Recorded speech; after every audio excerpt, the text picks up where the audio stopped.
नमस्कार विद्यार्थी मित्रांनो, या सेशनमध्ये आपण 18व युनिटचं पहिले सेशन घेणार आहोत. तर युनिटचं नाव आहे, बघा आता थोडीशी स्लाइड वर घेऊ द्या मला. बघा, 18व्या युनिटचं नाव आहे managerial ethics and challenges in the future.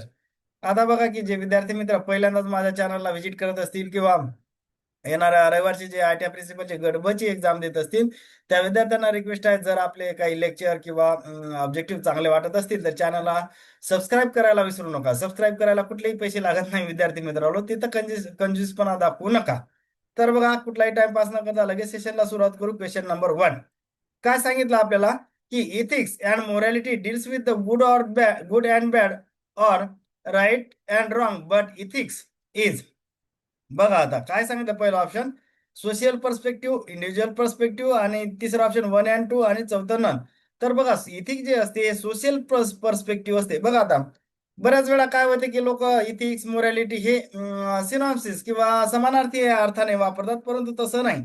त्याच्यामध्ये एक स्लाइट डिफरन्स आहे. जनरली दोघेही गुड आणि बॅड किंवा राईट अँड रॉंग मधला डिफरन्स सांगतात, परंतु काय असते की इथिक्स जे असते ते आपण ग्रुप लेवलला किंवा सोसायटी लेवलला यूज करत असतो वर्ड, आणि मोरॅलिटी हा इंडिव्हिज्युअल लेवलला किंवा इंडिव्हिज्युअल पर्स्पेक्टिव्हला यूज करत असतो. हा दोघांमधला महत्वाचा डिफरन्स आहे. तर क्वेश्चन नंबर 2, मोरॅलिटी इज, मी आता सांगितले की दोघंही इथिक्स आणि मोरॅलिटी हे दोघंही राईट आणि रॉंग मधला डिफरन्स करतात, गुड आणि बॅड मधला सुद्धा डिफरन्स करतात, परंतु इथिक्स आपण जे आहे ग्रुप लेवलला किंवा सोसायटी लेवलला यूज करतो आणि मोरॅलिटी हे इंडिव्हिज्युअल लेवलला यूज करतो. त्याच्यामुळे दोनचा ऑप्शन नंबर किती असणार आहे, तर ऑप्शन नंबर 1 करेक्ट असणार आहे. नंतरचा question, question number 3, types of the managerial ethics कोणकोणते असतात, लिगल आणि मोरल इथिक्स दोन्ही टाइप्स आहेत. ऑप्शन नंबर 3 बरोबर आहे. क्वेश्चन नंबर 4 बघा आता काय सांगितलं, रिकामी जागा ब्लँक स्पेस दिली आणि refers to the rule and standard of behaviour that are required by the law. आता लॉ म्हणल्यावर बघा, आता इथं नाव दिसते की एवढं मोठं तुम्हाला लॉ. लॉ म्हणल्यावर ऑप्शन लगेच करणार का, लिगल येणार आहे ना. लिगल म्हणजेच काय, रिलेटेड टू लॉ. त्याच्यामुळे ऑप्शन नंबर 4चं किती, 1 असणार आहे. क्वेश्चन नंबर 5 बघा, रिकामी जागा किंवा ब्लँक स्पेस दिली, refers to the principle personal refers to the principle of the right and wrong based on the personal value, culture and the social benefits even if they are not written in the law. आता return law मध्ये नसली तर आता बघा काय सांगितलं, तर याचं काय असणार आहे व्हॅल्यू. काय उत्तर येणार आहे, मोरल इथिक्स येणार त्याचं, कारण की मोरल प्रिन्सिपलच्या रिलेटेड बोलत आहे ना, पर्सनल व्हॅल्यूज वगैरे. तर त्याच्यामुळे ऑप्शन नंबर 5 किती असणार आहे, 1 हे करेक्ट असणार आहे. थोडं क्लिअर करतो म्हणजे व्यवस्थित दिसेल तुम्हाला. नंतरचा क्वेश्चन 5 झाले. क्वेश्चन नंबर 6 बघा, महत्वाचा क्वेश्चन, दिसायला छोटा आहे परंतु एक्झामच्या दृष्टिकोनातून महत्वाचा आहे. काय सांगितलं की the word ethics comes from the Greek word, कोणत्या ग्रीक वर्ड पासून इथिक्स हा वर्ड आलेला आहे, तर तो आहे इथोज या शब्दापासून आलेला आहे. दिसायला छोटा प्रश्न दिसते परंतु एक्झामच्या दृष्टिकोनातून अत्यंत महत्वाचा क्वेश्चन आहे. त्यामुळे हा इथोज शब्द 6 नंबरचं जे ऑप्शन नंबर 1 आहे, हा इथोज शब्द लक्षात ठेवायचा आहे. नाहीतर बऱ्याचदा काय असते की छोटा प्रश्न दिसते परंतु दिसायला बघा ना ऑप्शन किती क्लोज आहे, म्हणजे असा चुकून प्रश्न आला तर टॅकल करणं चॅलेंजिंग होऊन जाते. त्याच्यामुळे हा इथोच हा ग्रीक शब्द आहे आणि त्याच्यावरून एथिक्स हा शब्द आलेला आहे. साधा येऊ शकते की एथिक्स हा कोणता शब्द आहे, तर ते असू शकते फ्रेंच असते, इंडियन असेल असं सांगितलं असेल, जपानीज असेल किंवा ग्रीक वर्ड. तर आपल्याला ऑप्शन लगेच कळलं की ग्रीक वर्ड आहे तो. क्वेश्चन नंबर 7, रिकामी जागा ब्लँक स्पेस दिली, refers to the moral principle and standard that guide the manager in their decision making. त्याला काय म्हणत असतो आपण, मॅनेजरियल एथिक्स. ऑप्शन नंबर 2 हे करेक्ट असणार आहे. क्वेश्चन नंबर 8, काय सांगितले, रिकामी जागा दिली, miss the moral principle and standard that guide the behaviour of the employees and manager at work. मग काय असणार आहे, वर्कच्या तिथं आपल्याला गाईड करत असते म्हणल्यावर ऑब्व्हियसली काय, ethics at the work place. काही अवघड नाही, त्याच्यात सगळं दिसते सरळ सरळ. नंतरचा क्वेश्चन, काय सांगितलंय, की elements of the workplace ethics are, कोणकोणत्या, ऑनेस्टी असणार, इंटेग्रिटी असणार, रिस्पेक्ट असणार, रिस्पॉन्सिबिलिटी असणार आणि फेअरनेस. Option number 3. आता असा जर जनरल टाईपचा क्वेश्चन आला तर सगळे पॉझिटिव्ह अप्रोचने जे काही जे ऑप्शन असतील ते सगळेच करेक्ट. उगाच हे आहे का सर, इंटेग्रिटी असते का सर, रिस्पेक्ट असते का सर, असं डाऊट घेत बसायचं लहान मुलासारखं नाही. तर पॉझिटिव्ह अप्रोचने ज्या ज्या गोष्टी येतात त्या सगळ्या करेक्ट समजायच्या असतात. क्वेश्चन किती, 9 झाले. क्वेश्चन नंबर 10 बघू. 10 मध्ये काय सांगितलं, रिकामी जागा is a time management technique of working in the focus intervals followed by the short breaks to improve the productivity. म्हणजे आपल्याला काय सांगितलं की म्हणजे कंटिन्युअस तर वर्क करायचं आहे, परंतु काय करायचं आहे की मधामधात ब्रेक घ्यायचा आहे. तर त्याला टेक्निक कोणती म्हणतात, तर त्याला पोमोडोरो टेक्निक. थोडासा अवघड शब्द आहे. पोमोडोरो असा थोडासा किचकट शब्द आहे, परंतु असे किचकट शब्द असतात की ज्याचा लवकर मिनिंग समजत नाही. म्हणजे आल्यानंतर आपण एक्झाम मध्ये असा काही दिसला की गोंधळून जातो की बाबा काय असणार काय नाही. तर त्याच्यामुळे असे सुद्धा क्वेश्चन येऊ शकतात. त्याच्यामुळे पोमोडोरो टेक्निक हा सुद्धा महत्वाचा क्वेश्चन आहे एक्झामच्या तुझ्या. पोमोडोरो टेक्निक डेव्हलप बाय कोण डेव्हलप केले? एफ सिरिलो त्याचं नाव आहे. एफ सिरिलो यांनी पोमोडोरो टेक्निक हे डेव्हलप केलेले आहे किंवा पोमोडोरो टेक्निक. तर ऑप्शन नंबर 1 हे 11चं करेक्ट उत्तर असणार आहे. क्वेश्चन नंबर 12 रिकामी जागा दिली. Means the process of developing ethical principle rules and standard that guide the behaviour and the employees. त्याला काय म्हणत असतात? Formulation of the ethics. Option number 12चं किती असणार आहे? तर 2 नंबरचं एक करेक्ट उत्तर असणार आहे. नंतर question number 13. Step in information of the ethics कोणकोणते असतात? Identify the ethical values, setting the ethical standard, developing a code of the ethics, communicating, monitoring and the enforcement. हे सगळेच आहे. Option number 4. कुठेही डाऊट घेण्याची गरज नाही. पॉझिटिव्ह अप्रोचने सगळे आलेले आहे. सगळे करेक्ट करायचे असतात. Question number 14. रिकामी जागा is the set of moral principle values rules and standard that guide the behaviour of the decision making. तर त्याला काय म्हणत असतो आपण? Code of the ethics. Option number 2 असणार आहे 14चं. नंतर क्वेश्चन नंबर 15 बघा. Types of the code of the ethics कोणते? कंप्लायन्स बेस असते आणि इक्वायरी बेस असते, त्यामुळे दोन्ही बरोबर असतात. Question number 16. Focus on the law, rules, regulation and the organisation policy. 16चं बघा आता काय सांगितलं आपल्याला. तर 16 मध्ये तर काय असतं? कंप्लायन्स बेस असणार ते option number 1. Question number 17. Focus on the core values and ethical principle. आता हे कोणतं व्हॅल्यू बेस असणार? ऑब्विसली दिसलेलं आहे ना वर. इथिकल प्रिन्सिपल वगैरे या गोष्टी दिल्या म्हणजे ते काय व्हॅल्यू बेस असणार आहे. 17चा ऑप्शन नंबर 1 असणार आहे. क्वेश्चन नंबर 18 बघा. Is the business framework that evaluate and organisational overall performance based on 3 factors. 3 factors आहेत म्हणजे काय? 3 म्हणले की लगेच ट्रिपल दिसतेच ना शब्द. कुठं पाठ करायची गरज आहे का? त्याला काय म्हणलं? ट्रिपल बॉटम लाईन किंवा TBL. आता 3 शब्द दिसले त्याच्यामुळे डबल येण्याचा संबंध नाही, हे येण्याचा संबंध नाही, हे येण्याचा संबंध नाही. फक्त डोळे उघडून आपल्याला त्या ऑब्जेक्टिव्ह कडे पाहायची गरज आहे. म्हणजे 3 दिसते तर ट्रिपल बॉटम लाईन म्हणतात त्याला, TBL. ऑप्शन नंबर 1 करेक्ट असणार आहे. क्वेश्चन नंबर 18 झाले. 19. प्लॅनेट, पीपल, प्लॅनेट आणि profit are the component of TBL चे आपण बघितलं आताच की TBL म्हणजे काय लिहिलं आपण की ट्रिपल बॉटम लाईन शब्द आताच आपण क्वेश्चन बघितलेला आहे. तर TBL म्हणजे काय? ट्रिपल बॉटम लाईनचे 3 कंपोनंट आहेत. कोणकोणते? पीपल, प्लॅनेट आणि profit. Question number 20. Choose the correct sentence विचारलेला आपल्याला की स्टेटमेंट विचारलं की पीपल काय? Social impact. बरोबर. कुठे चुकीचं दिसते का? प्लॅनेट एन्व्हायरमेंट इम्पॅक्ट आणि profit economic impact. Option number 4 कुठेही चुकीचं दिसत नाही. क्वेश्चन नंबर 21 रिकामी जागा दिली. Is the process of educating employ about the ethical principle. त्याला काय म्हणतात? इथिकल स्ट्रिक्ट रूल नाही, ते काय हे नाही बाबा शिक्षा देणं. तर इथिकल ट्रेनिंग म्हणतात. Option number 2. Question number 22.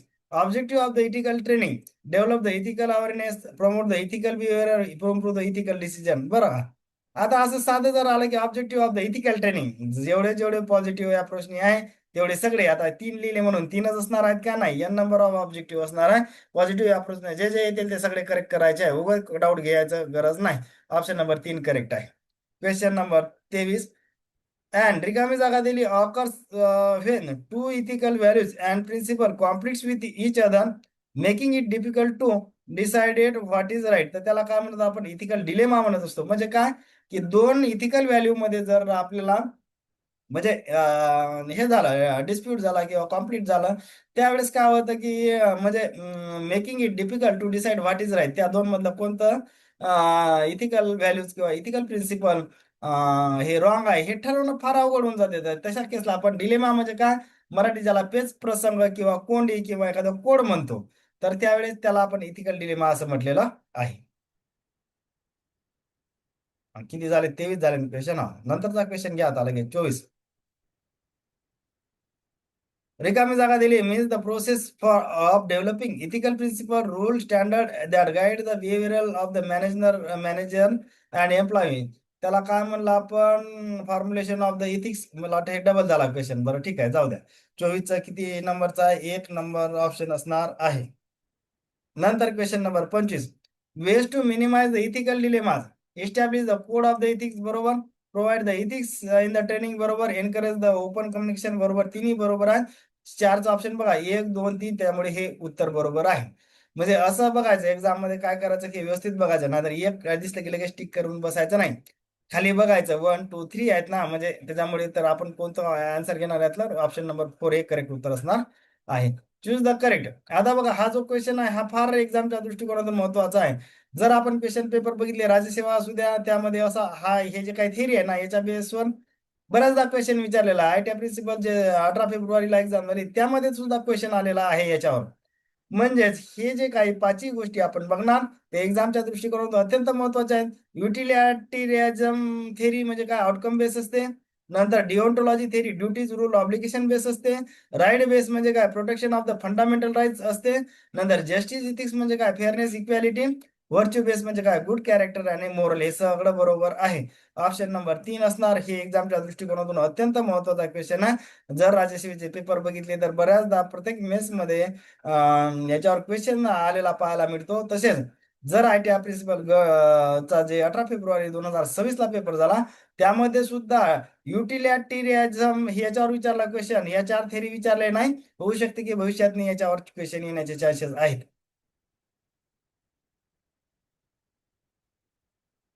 Question number 27. Choose the correct. Jeremy Bentham utilitarianism theory त्यांची आहे. इमॅन्युअल कांटची डिओन्टॉलॉजी थेरी आहे. नंतर अरिस्टोटलची व्हर्च्यू बेस थेरी आहे. राईट बेसची जॉन लॉकची थेरी आहे आणि जस्टिसची जॉन रॉल्स. या पाचही नाव बरोबर आहेत. ऑप्शन नंबर 3 करेक्ट आहे. Question number 28. Father of the modern economics कोण आहे? ऍडम स्मिथ आहे ना, आधुनिक अर्थशास्त्राचे जनक, त्याला ऍडम स्मिथ म्हणतो आपण. Question number 29. Father of the ethical capitalism, त्याचं सुद्धा ऍडम स्मिथ. ऑप्शन नंबर 29 बघितलं तर ऑप्शन नंबर किती असणार आहे? 29. 29चा ऑप्शन नंबर 2 करेक्ट असणार आहे. म्हणजे त्याचा सुद्धा आन्सर ऍडम स्मिथ असणार आहे. Question number 30. Business should be operate freely but ethically. Business should be operate freely but ethically, आणि कॉमा असा द्या, म्हणजे हु सेड दॅट. कोण म्हटलं की business should be operate free? Business operate freely operate झाला पाहिजे, परंतु तो इथिकली असला पाहिजे, हे असं कोण म्हटलं? तर ऍडम स्मिथ. ऑप्शन नंबर 3 बरोबर आहे. नंतर wealth of the nation book written by, कोणाचं बुक आहे? ते फेमस बुक आहे ऍडम स्मिथ यांचं. तर ऑप्शन नंबर 2 हे करेक्ट असणार आहे. नंतर 31 झाले. आता क्वेश्चन नंबर 32 बघू. People should follow the moral duties and universal rule regardless of the result as per. कोणाच्या अनुसार आहे? तर 32चं जर आपण ऑप्शन बघितलं तर डिओन्टॉलॉजी थेरी इमॅन्युअल कांट यांची आहे. म्हणजे ते काय म्हणते की बाबा तुम्ही हे नका बघू, म्हणजे त्याचा आउटकम किंवा रिझल्ट बघू नका. तुम्ही रूल आणि रेग्युलेशन पाळा किंवा मोरॅलिटी पाळा किंवा युनिव्हर्सल रूल पाळा. मग रिझल्ट पॉझिटिव्ह लागो निगेटिव्ह लागो त्याची काळजी करू नका. हे अशी कोणती थेरी म्हणते? Deontology theory. Profit maximisation theory propose by कोणा? मिल्टन फ्रीडमॅन यांची आहे. ऑप्शन नंबर 3 करेक्ट असणार आहे. Question number 34. रिकामी जागा ब्लँक स्पेस दिली आणि suggest that the main social responsibility of a business is to maximise the profit for its shareholder while following the laws and basic ethical custom. तर त्याला profit maximisation theory. Option number 1 correct आहे. 34. Hobbes, रुसो, John Locke develop काय social contract theory आहे? Famous theory आहे. 3 नाव लक्षात ठेवायचे आहे. Question number 36. Deontology focus on. Deontology outcome किंवा रिझल्टवर फोकस करते का? नाही, ड्युटीज आणि रूलवर फोकस करते. ऑप्शन नंबर 2 बरोबर आहे 36चं. नंतरचा क्वेश्चन 37 बघा. Whistle blowing means. आता याच्यावर सुद्धा क्वेश्चन विचारलेला आहे. प्रिन्सिपल म्हणजे झाली 18 फेब्रुवारी, त्याच्यामध्ये व्हिसल ब्लोईंग वर क्वेश्चन विचारलेला आहे. काय करणार असतं whistle blowing? Reporting unethical and illegal activities. नंतर question number 38. Whistle blowing protection act लक्षात ठेवायचा आहे. व्हिसल ब्लोईंग वर आयोगाचं लक्ष आहे, म्हणजे ते आपल्याला कायदा माहित पाहिजे कधीचा आहे तर 2014चा. म्हणजे या पॉईंटवर जर आयोगाने प्रश्न विचारला तर आयोगाचं त्या पॉईंटकडे लक्ष आहे. थोडंसं आपण सावध राहिलेलं बरं. म्हणजे व्हिसल ब्लोअर्स प्रोटेक्शन ऍक्टचं निदान कमीत कमी आपल्याला वर्ष तरी पाठ असलं पाहिजे. म्हणजे 2014ला तो कायदा आला. नंतर triple bottom line consist of people planet profit. आपण बघितलेला आहे, म्हणजे त्याच्यामध्ये प्रोड्यूस प्राइस प्रमोशन येण्याचा संबंध नाही, पीपल पॉलिसी प्रॉफिट येण्याचा संबंध नाही, प्लॅन पीपल प्रॉफिट सुद्धा येण्याचा संबंध नाही. 1 आणि 4 क्लोज ऑप्शन आहे, लगेच टिक करून मोकळं व्हायचं नाही. तो पीपल प्लॅनेट आणि प्रॉफिट आहे, हे बरोबर आहे. प्लॅन दिस पाहायचं. आयोगावाले लगेच फसवाफसवी करतात, लगेच जाळ्यात फसायचं नाही. Question number 40. The major purpose किंवा main purpose of the ethical training increase work hours. काही संबंध आहे का? नाही. नंतर रिड्यूस सॅलरी, दूरदूर संबंध नाही. इन्क्रीज कॉम्पिटिशन, दूरदूर संबंध नाही. ऑप्शन नंबर 2 बरोबर आहे. Develop ethical awareness and decision making. Hope करतो की बऱ्याच गोष्टी मी स्पीडमध्ये सांगितल्या. काय जर महत्वाचं वाटत असेल तर चॅनलला लाईक, सबस्क्राईब आणि शेअर करायला विसरू नका. थँक्यू.